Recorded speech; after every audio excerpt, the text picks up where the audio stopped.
Estoy nuevamente agradecido con el Señor, con la iglesia que organiza las conferencias.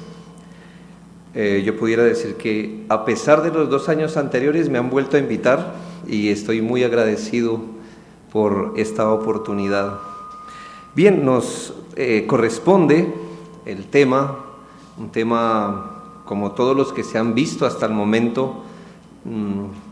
No es muy fácil de asimilar si usted trae este tipo de trasfondo que justamente el día de hoy se ha empezado a tratar.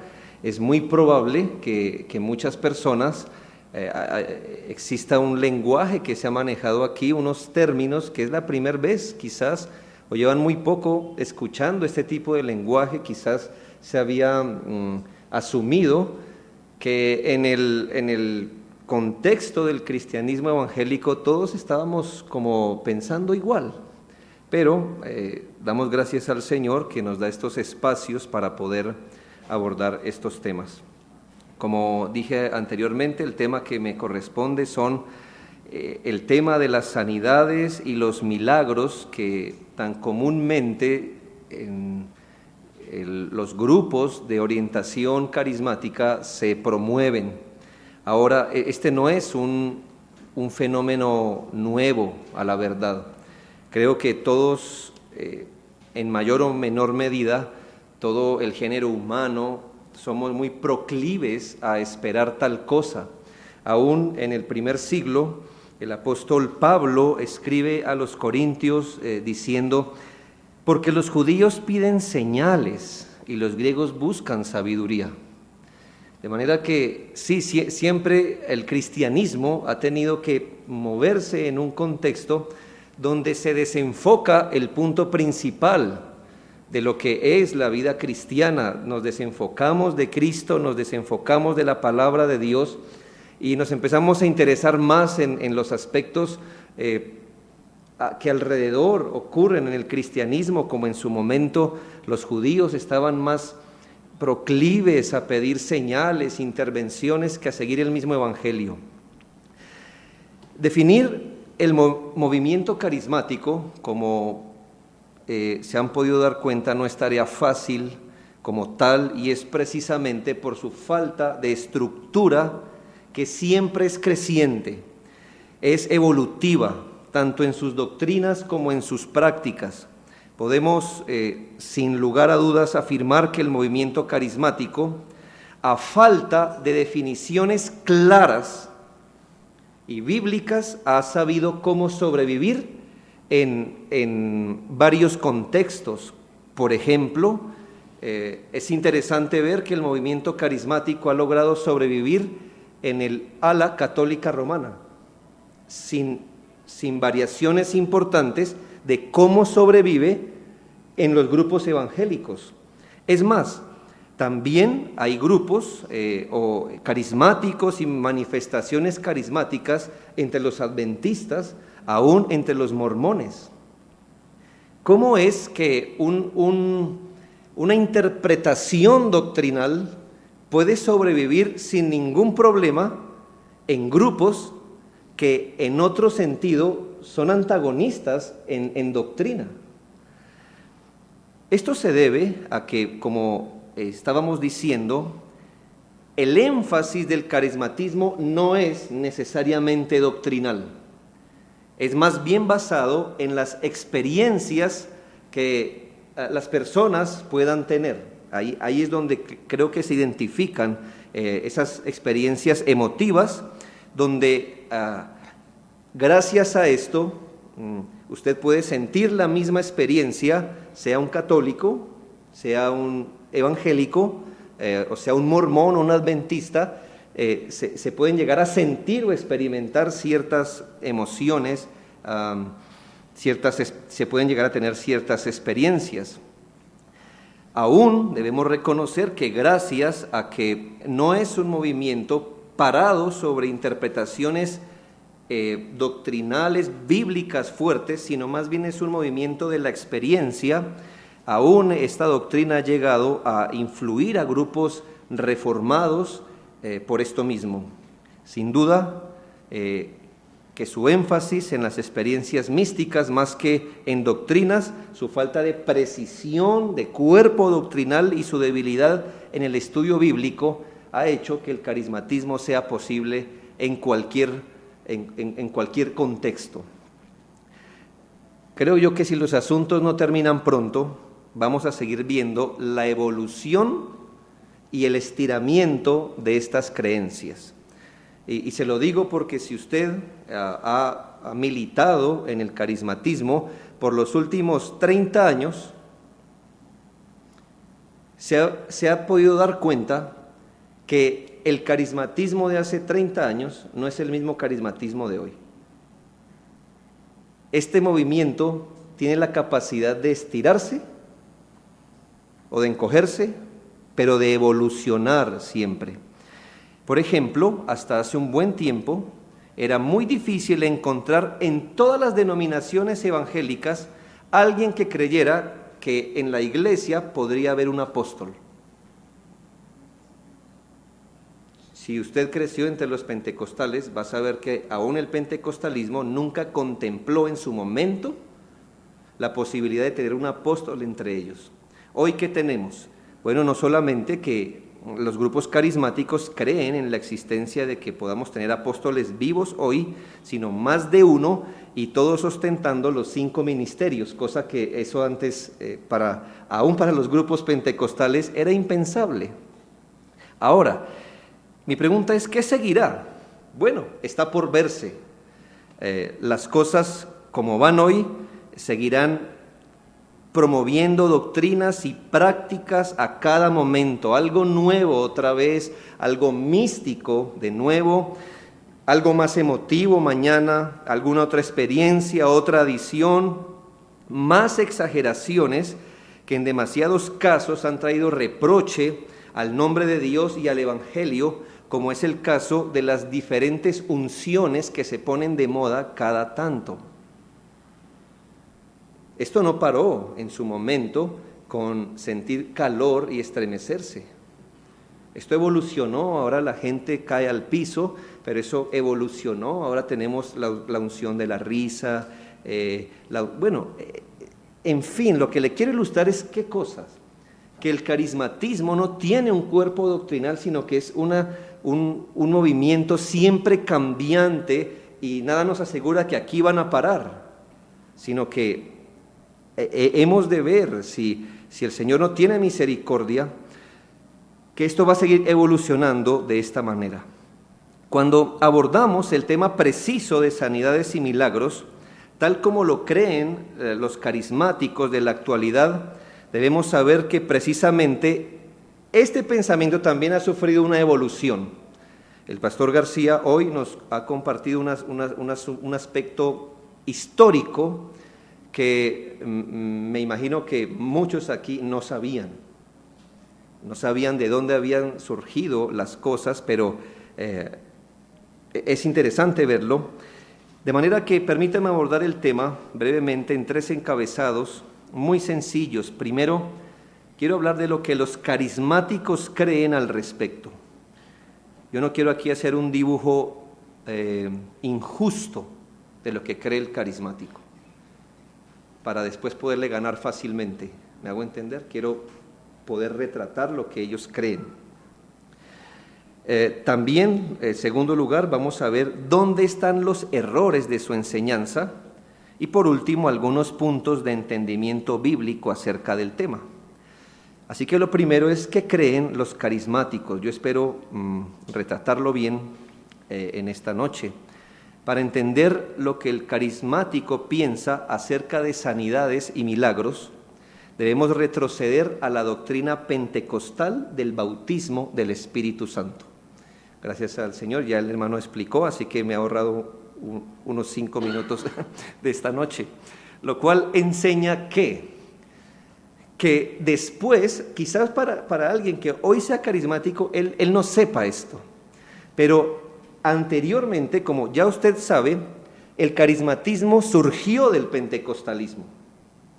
Y la base, el fundamento sobre el que se para el pentecostal, ¿verdad?, es la doctrina del bautismo del Espíritu Santo, él la concibe así, que después de que usted es convertido o regenerado, usted tiene lo básico, pero no lo suficiente para vivir su vida cristiana, entonces tiene que ser objeto de una segunda obra de gracia de Dios.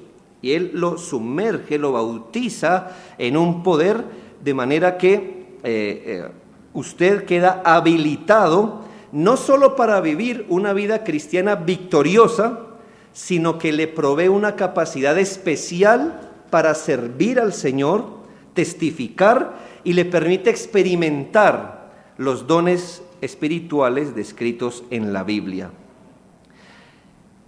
La principal señal o evidencia de que usted ha sido bautizado por el Espíritu Santo es el hablar en lenguas. Muchas denominaciones evangélicas se han levantado sobre estas bases doctrinales, sin la cual ni el pentecostalismo ni el carismatismo serían lo que son. Ahora, de hecho, por eso al carismatismo se le conoce como neopentecostalismo, porque el carismático es un pentecostal que ha evolucionado, que es algo más recargado, llamémosle así para poner un término actual, pero usted no puede entender la esencia del carismatismo si no entiende la doctrina o de dónde surge esta doctrina pentecostal del bautismo del Espíritu Santo.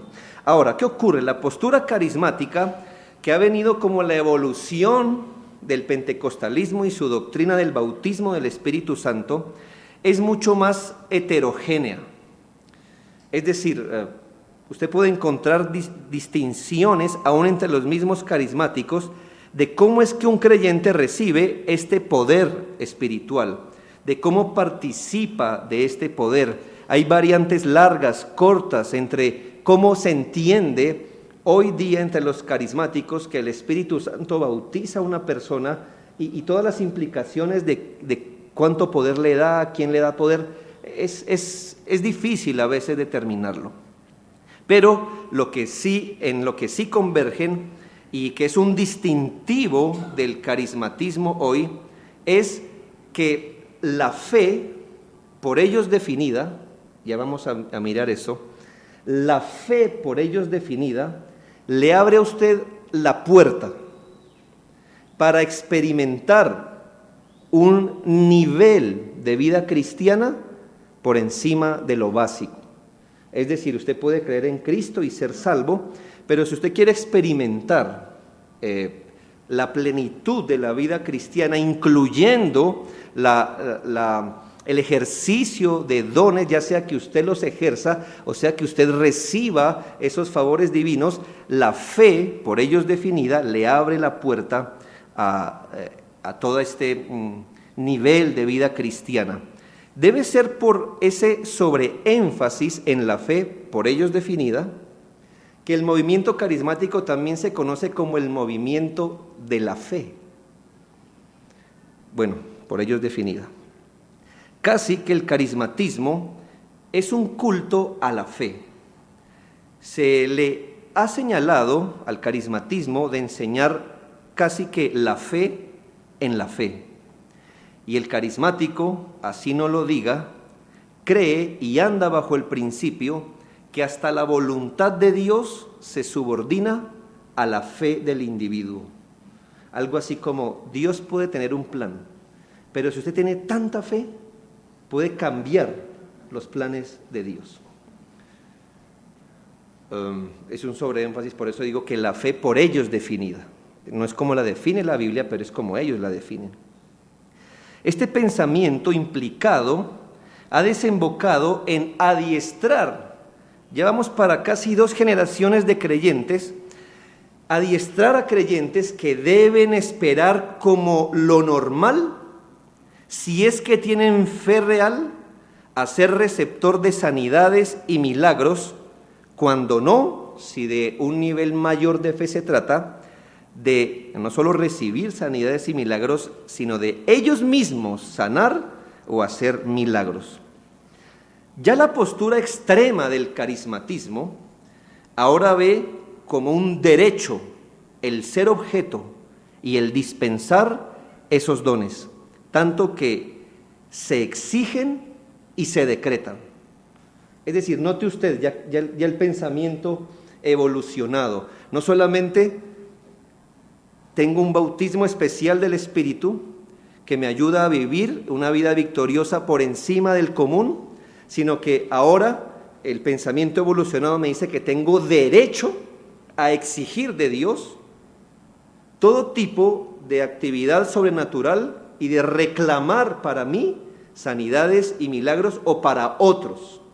Ese ya es yo creo que estamos viviendo en ese carismatismo extremo donde hoy ya usted sabe que eso ocurre así. Esos ejercicios de reclamar y exigirle a Dios o de decretar un supuesto derecho a ser sanos y a recibir un milagro, o esos ejercicios de decretar o pretender obligar a Dios a hacer lo que la criatura dice, no es visto malo, es visto como el ejercicio más audaz de la fe. Es decir, tanto como usted se convenza de que puede doblar la mano de Dios, y tanto como usted use palabras especiales que ellos le han adiestrado, entonces eso es un verdadero ejercicio de fe audaz suya. La enseñanza carismática en la práctica cree que es dispensadora de los favores del Espíritu Santo, aseverando, por ejemplo, que el individuo o la iglesia tiene la potestad de dispensar los favores del Espíritu Santo a la hora que ellos digan, en la medida que ellos digan. Lo digo, por ejemplo, porque es muy común encontrar una frase así: noche de milagros de 7 a 8. ¿Quién está dispensando ahí el favor? ¿Me hago entender? Claro, ahí, según esa frase que usted ve, ¿quién se subordina a quién? ¿La iglesia al Espíritu o el Espíritu a la iglesia? ¿Nota usted el punto? Es una nueva manera como la iglesia pretende, o el individuo pretende tener poder sobre el Espíritu Santo, y creo que todos hemos escuchado estas ofertas generosas que hacen. Quedan 5 minutos para que usted llame y siembre y reciba el milagro del Señor. 5 minutos, ahora quedan 4 minutos, aproveche. ¿Me hago entender? Esto nos da risa, ¿verdad? Pero es terriblemente triste, sí, esa es la palabra, es triste ver estos asuntos, porque se ha adiestrado toda una generación de hombres y mujeres, no solo a creer que tienen derecho a exigirle a Dios, a decretar, sino que hasta ellos pueden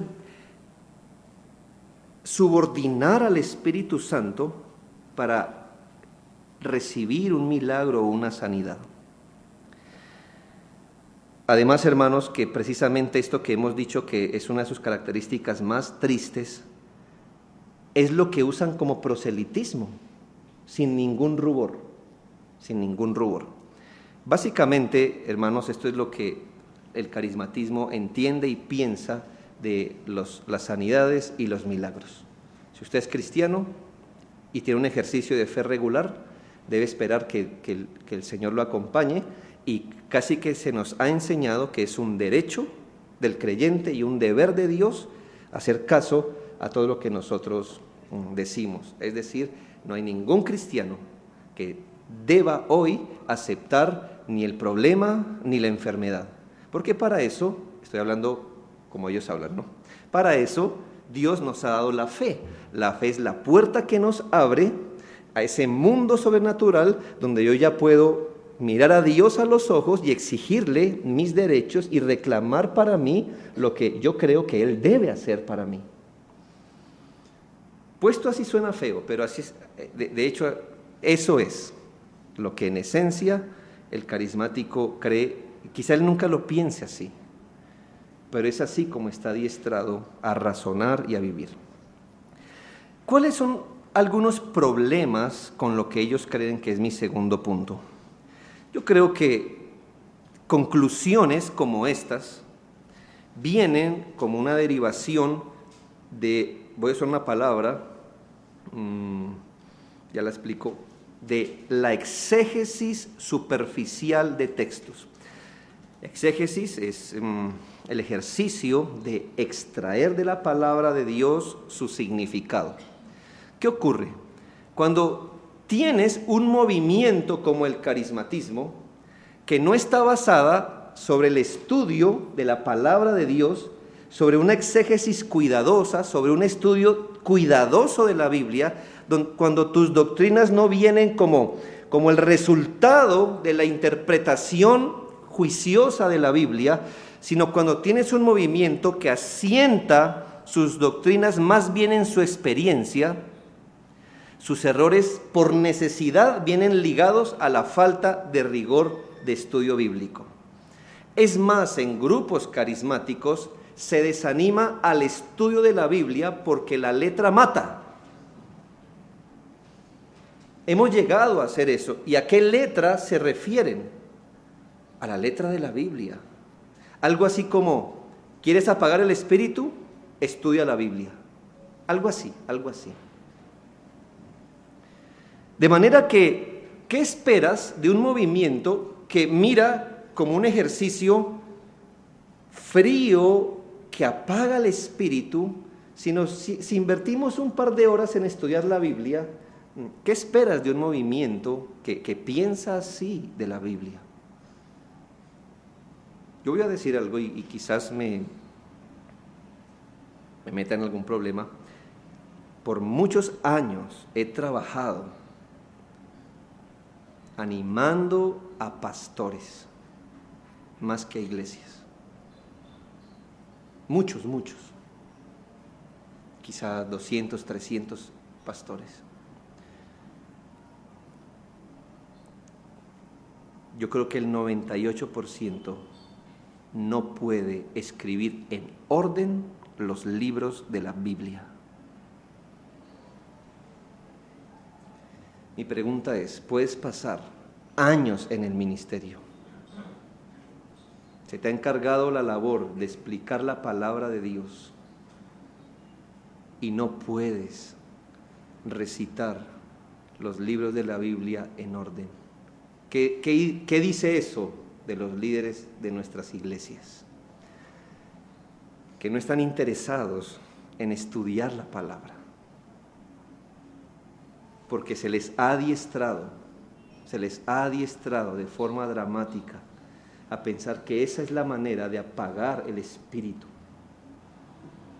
¿Qué esperas de un movimiento que no estudia la Biblia, donde no se pasan horas, días, meses, años? Pues que surjan una estructura de prácticas ajenas a la palabra de Dios. Enseñanzas como el bautismo del Espíritu Santo, definida como ellos la definen, como una obra posterior a la regeneración, un concepto de fe que es más parecido, hermanos, este concepto carismático de fe es más parecido a como los movimientos positivistas lo usan. No es un concepto bíblico, es un concepto humano. Ese concepto de que nosotros, teniendo fe, podemos doblegar la voluntad de Dios a nuestro antojo. ¿Cómo llegas a esa conclusión? ¿Cómo llegas a la conclusión de que una criatura pecaminosa puede llegar a manipular la voluntad de Dios? ¿Cómo llegas a esa conclusión? Yo te voy a decir cómo no llegas, leyendo la Biblia. Desde Génesis hasta Apocalipsis hay un testimonio unánime en la Biblia, que Dios es soberano y que Él hace su voluntad, nunca la del hombre. Ángeles que no han pecado tapan sus ojos. Ángeles en poder. Apocalipsis dice que 3 de ellos pueden destruir la 1/4 parte de la población mundial. Millares de ellos tapan sus ojos para no ver al Señor. Ahora se enseña que cualquier hombre que tenga fe puede mirar a los ojos al Señor y exigirle, como un derecho, un milagro o una sanidad. ¿Cómo llegas a esa conclusión? De cualquier otra manera, menos de leer la Biblia. El lector superficial de la Biblia le queda temor de Dios en su corazón. Llegas a esa conclusión cuando tomas textos aislados de la Biblia, cuando tienes una idea en mente y luego vas a la Biblia a corroborar tu idea. Así llegas a esas conclusiones. No llegas a esa conclusión leyendo la Biblia y sacando nota de lo que derivas de la Biblia, no, sino que llegas a esa conclusión porque tienes ya una idea en mente y lo que haces es buscar la Biblia para que te lo corrobore. Así, hermano, yo le puedo comprobar cualquier cosa con la Biblia. Cualquier idea preconcebida, yo la puedo comprobar por la Biblia. Si es así el ejercicio. Pero así no es el ejercicio verdadero de ir a la palabra de Dios. ¿Qué encuentras? Tomas una idea, vas a textos aislados, sin ningún contexto, sin trazar la palabra de verdad, y así compruebo lo que quiero comprobar. De una manera increíble, se suprimen doctrinas importantes de la Biblia para afirmar otras, supuestamente. Por ejemplo, hoy día llegar a afirmar que al apóstol Pablo le iba muchas veces mal, porque la Biblia dice que él sufrió azotes, cárceles, ayunos, ya tú sabes. Han llegado a decir que eso le pasó porque le faltaba fe. Le faltaba fe. ¿Qué haces allí? Tomas la misma Biblia para destruir la Biblia, solo porque tienes un punto que probar. Estos asuntos no han sido resistidos entre su feligresía, porque creo que aquí lo que menos importa es lo que enseña la Biblia, es lo que yo experimento. Tú puedes decirle a un carismático, pero la Biblia dice esto, y él te va a decir, pero yo he experimentado esto. Es decir, no importa lo que diga la Biblia, tú no puedes contradecir mi experiencia, tú no puedes contradecir mi experiencia. Yo sé lo que vi, o yo sé lo que viví, pero la Biblia dice, sí, pero yo sé lo que viví. En otras palabras, no importa la Biblia, no importa lo que la palabra de Dios enseñe, importa lo que yo haya experimentado. En este caso, tu Biblia es tu experiencia. Cualquier discusión, cualquier duda, cualquier entendimiento va a ser llevado al terreno de la experiencia. Cada explicación va a venir ligada a lo que ellos dicen experimentar, o peor aún, a lo que los líderes dicen que han experimentado, así nadie lo pueda corroborar. Así nadie lo pueda corroborar. La falta de rigor bíblico en sus doctrinas es muy obvia, es muy evidente. Se levantan doctrinas contradiciendo otras abiertamente, son selectivos en sus datos bíblicos, pero sus enseñanzas son reforzadas por cruzadas, conferencias, noches de avivamiento, encuentros que no dejan espacio para que el individuo se siente frente a su Biblia, ore y estudie, mirando si estas cosas son así. También creo que estoy hablando del punto, ¿cuál es el problema con su teología? La confusión de lo que es la fe y el papel de ella. Lamentablemente su sistema de experiencias ha sabido cómo definir y redefinir lo que es la fe.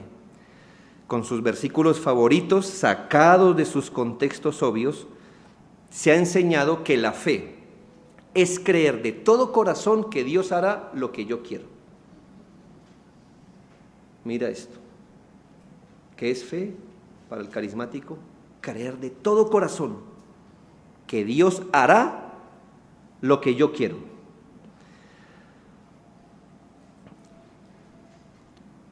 Si usted tiene fe verdadera, según ese concepto, usted recibirá exactamente lo que desea. Muchos líderes lo han enseñado abiertamente, pero todo carismático al menos lo cree en su corazón, así no lo sepa, así no lo racionalice, que la fe logra doblar la voluntad de Dios en algún asunto. haciendo uso de una terrible interpretación bíblica, han explicado textos donde supuestamente Dios se rinde ante el pedido del hombre. Esta interpretación de fe no solo no es bíblica, sino altamente antropocéntrica. Es bajo esta interpretación humanista de la fe que enseñanzas heréticas se han filtrado en el pueblo de Dios, como la confesión positiva, la visualización. Tú ya sabes lo que estoy hablando. Quizá hoy ese lenguaje no se use, ya estamos en decrete y cosas así, pero antes, usted hubiera estado en los 90 para el círculo evangélico, se entró ese asunto de que usted debe embarazarse de las promesas de Dios, debe visualizarla. Paul Yonggi Cho, que lo puso en el círculo evangélico, la iglesia carismática, así usted no lo sepa, cuarta dimensión, cosas así. Eso fue libro de texto en las iglesias carismáticas, libro texto en las iglesias carismáticas. Tomar un recorte de revista, pegarlo en el espejo, hablarle a eso que es inmaterial para que se convierta en cosas materiales, cosas así. No, esto no es una exageración. Esto es visto como ejercicio legítimo de la fe. Entre más le hables al recorte de periódico, puedes mirar que tienes gran fe. Y si te convences de eso, qué audacia de fe.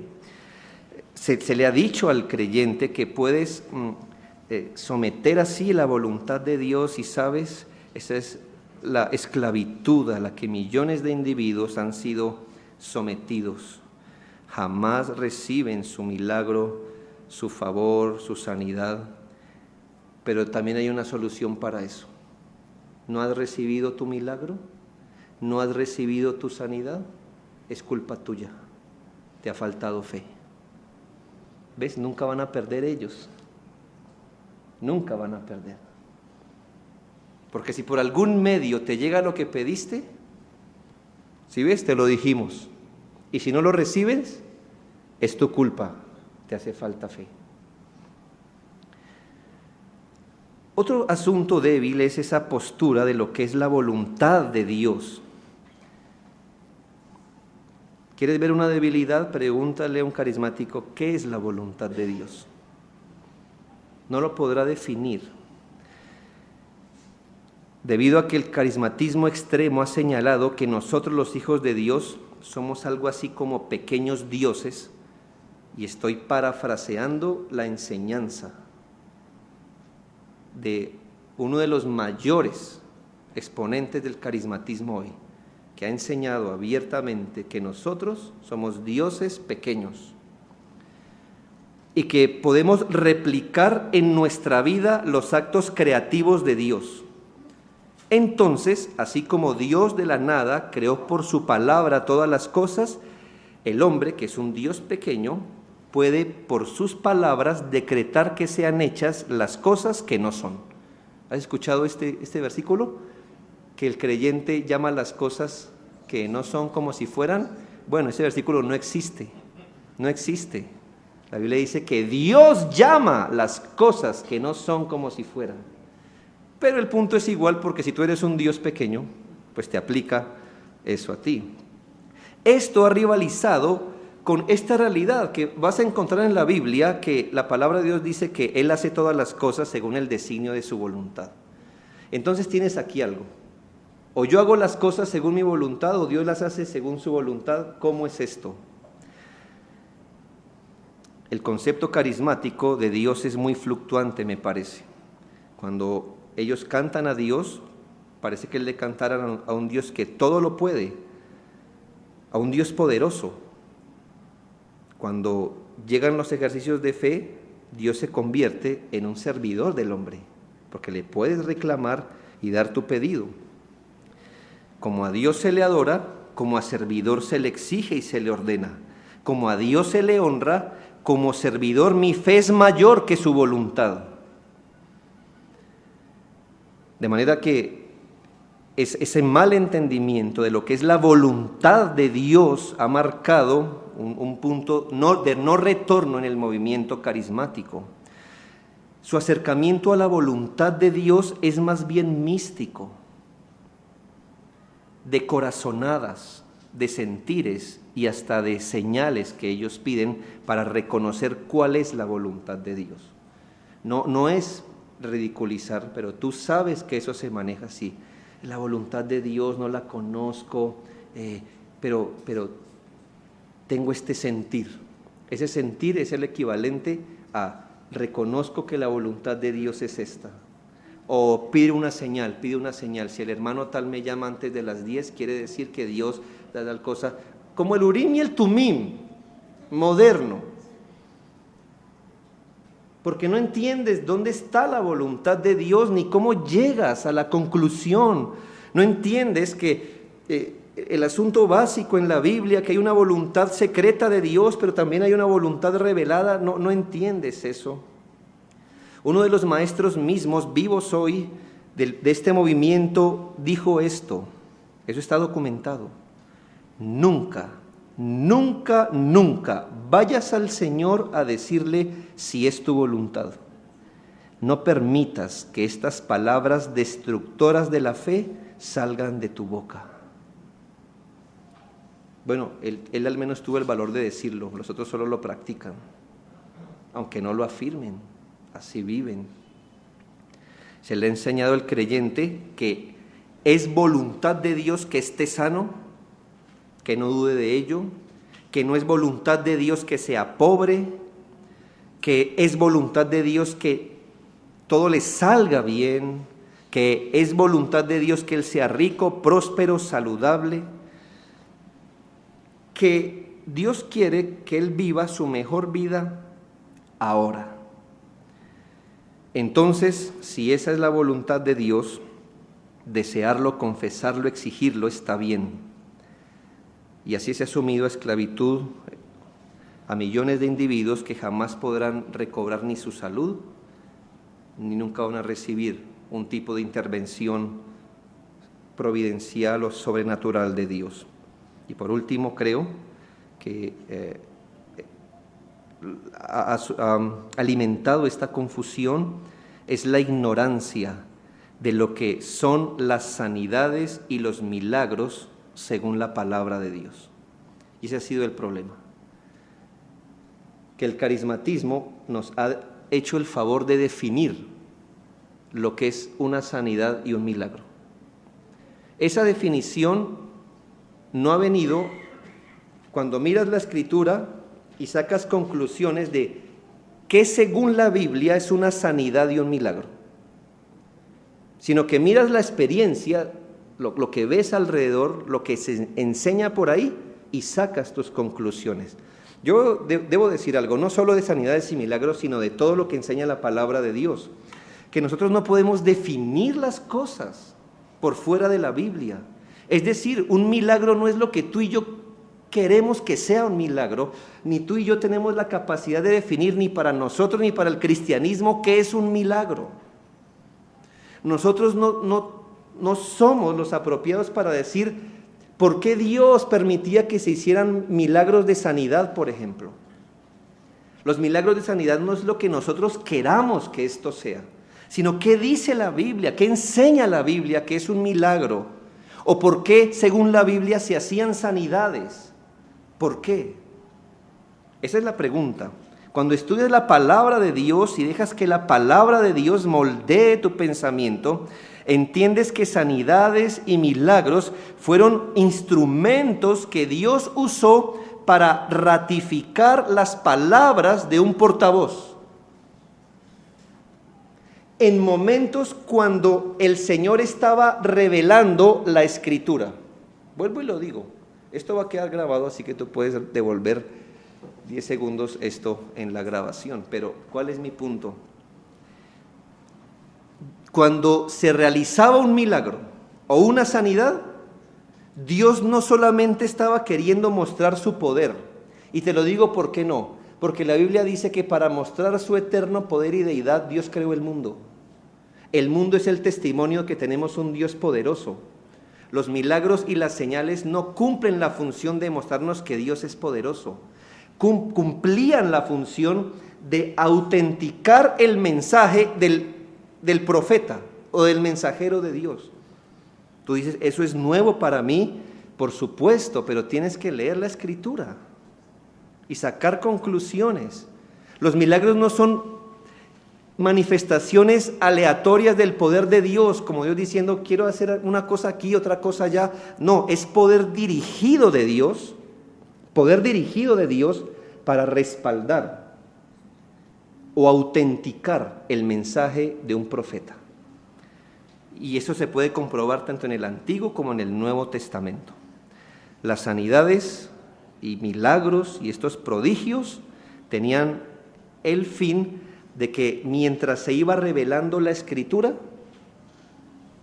el Señor usó hombres para traer la Escritura, y estos hombres eran respaldados por Dios a través de sanidades y muchos milagros, etc.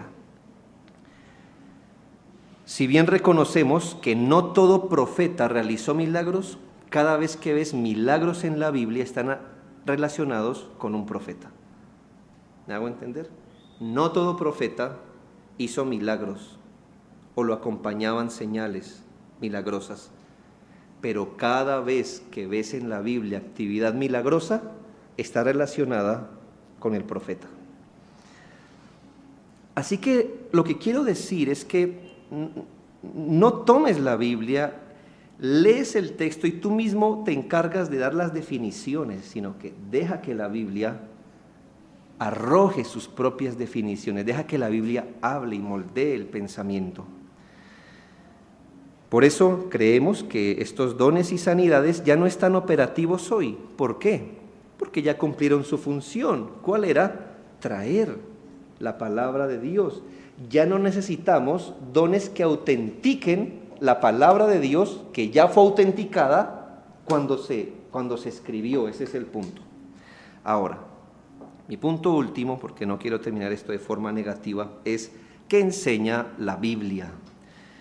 Y antes de decir qué enseña la Biblia, yo quiero aclararte que el hecho que nosotros no creamos que hoy estén operativos los milagros y sanidades como los que están registrados en la Biblia, no indica que estemos desechando que Dios hoy no gobierne su mundo y lo siga haciendo de forma providencial. La pregunta que se nos hace siempre es, ¿pero ustedes creen que Dios puede hacer milagros? Pues yo, por supuesto. Nuestra prueba ya lo hizo. Nuestro punto es este, que ninguna sanidad o milagro hoy está relacionada con algún tipo de don que Dios esté dando hoy.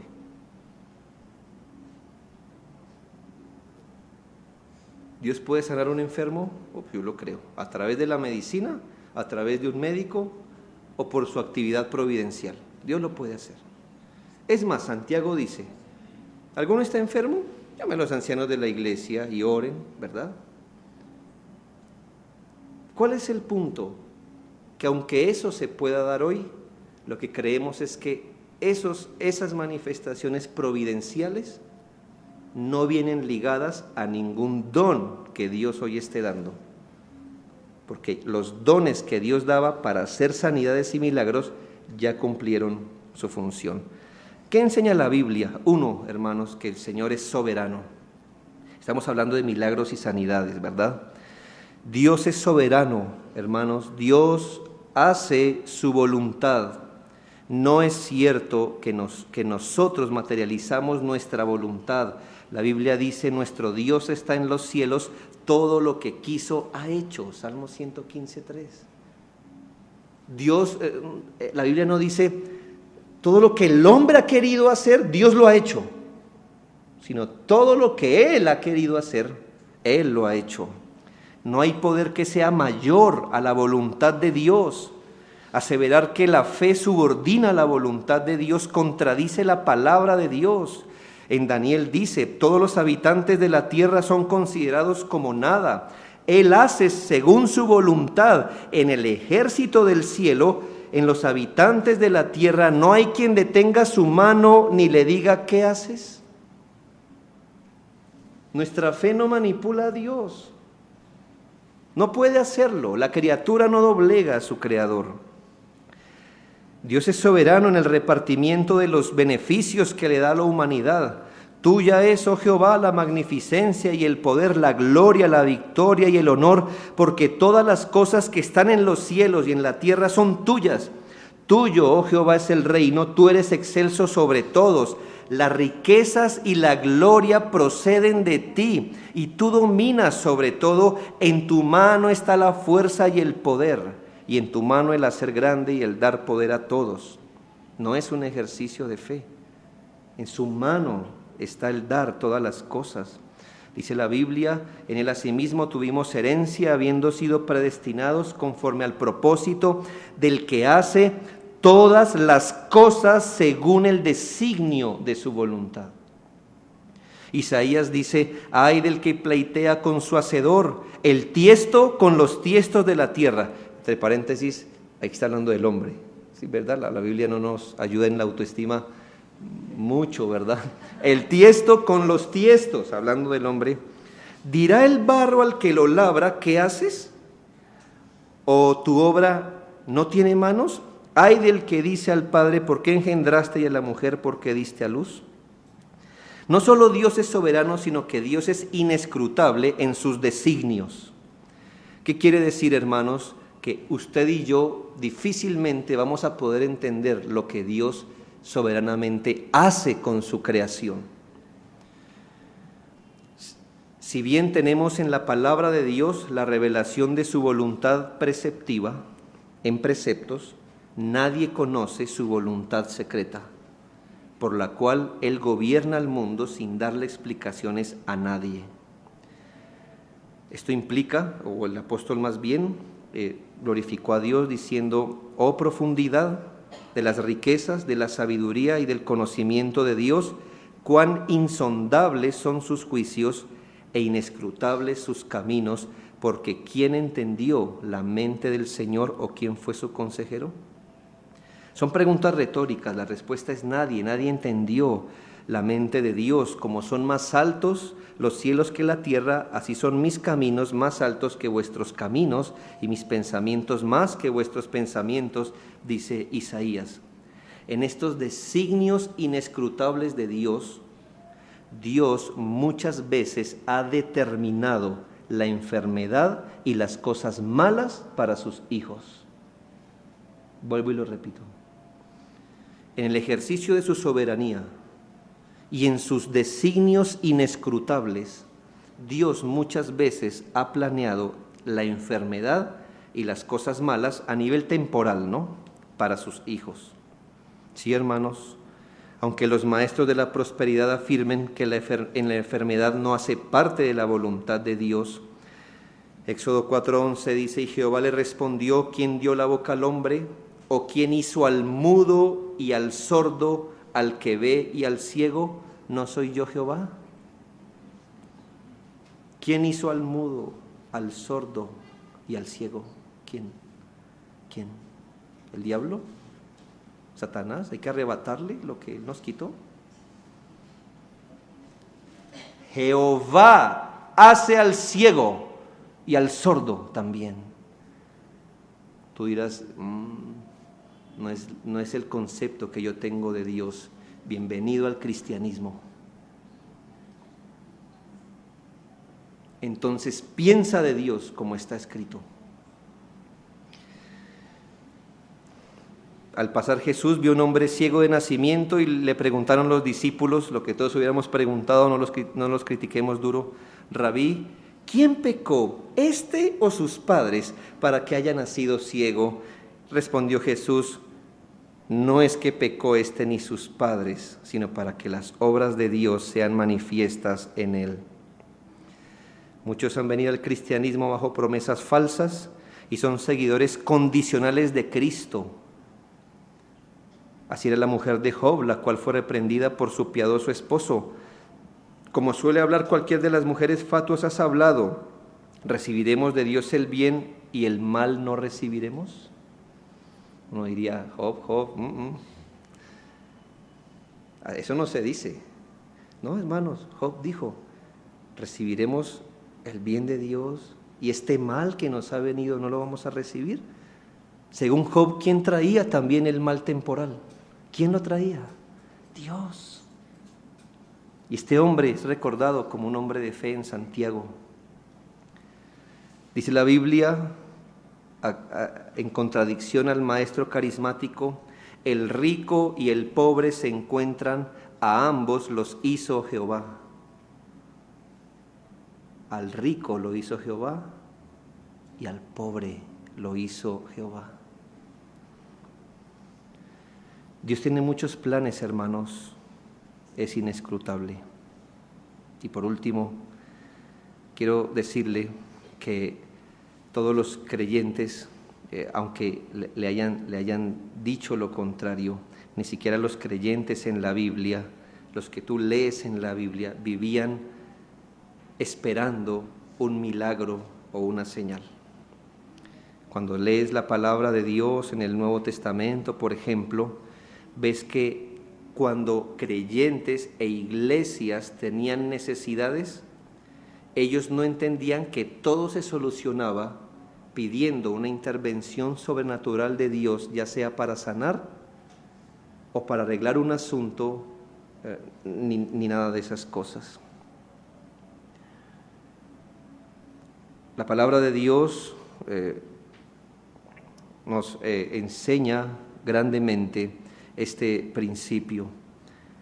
Piensa, eres de la primera iglesia, todavía están operativos los dones de milagros e intervenciones sobrenaturales de Dios.